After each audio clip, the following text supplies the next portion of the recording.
ஒன்னே யாரும் ஆராய்ந்து தீர்க்க முடியாது. நீ ஒரு காற்று. அல்லேலூயா. நீ ஒரு காற்று. காற்றுடைய கிரியைகளை பார்க்க முடியும். காற்றை யாரும் என்ன செய்ய முடியாது. அது எங்கே வீசுது, எப்படி போகுது, யாருக்குமே தெரியாது.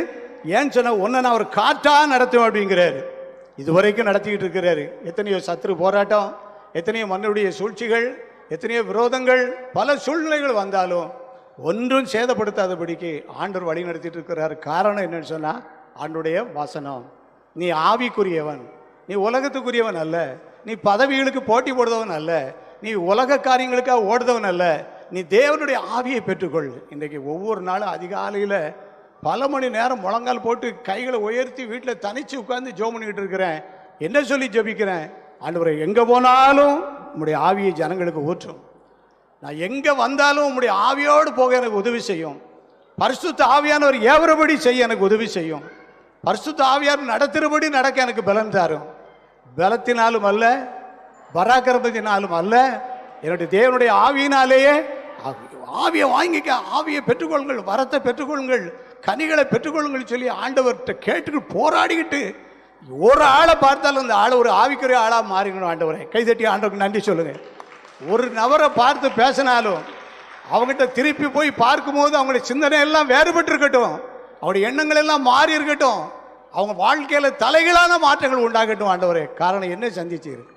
அன்றைக்கு என்ன நீ தொடலைன்னா இன்றைக்கு நான் இதை பற்றி பேசக்கூடிய அவசியத்தில் எனக்கு என்ன செய்யாது கிடையாது. அன்றைக்கு நீ தொட்டீர் ஆண்டவரே, அன்றைக்கு நீ அபிஷேகம் பண்ணி நீர் ஆண்டவரே. 52 வருஷங்கள் ஆனாலும் அந்த அபிஷேகம் இன்னும் வேணும்னு தான் கேட்டுக்கிட்டு இருக்கேனே. இந்த இடப்பட்ட காலத்தில் என்ன நடந்துச்சு அப்படின்னு சொன்னால், இந்த நதி போகும் இடமெல்லாம் ஆரோக்கியப்படுவதற்கு ஆண்டவர் கிருபை கொடுத்தார். அல்லேலூயா. எத்தனையோ ஊழியங்கள் மூலமாக ஏராளமான மக்கள் தேவனுடைய ஆவியை பெற்றுக்கொண்டு ஆசீர்வதிக்கப்பட்டிருப்பதை உணர முடியுது. அநேக இடங்களில் போகும்போது சொல்லுவாங்க, ஆனால் அம்மநாடு மீட்டிங்கில் நாங்கள் வந்திருந்தோம், சின்ன குழந்தையாக வந்திருந்தோம், இன்றைக்கி இதெல்லாம் என் குடும்பம், நாங்கள் எல்லோரும் கர்த்தருக்கு ஊழியம் செய்கிறோம்னு சொல்லுவாங்க.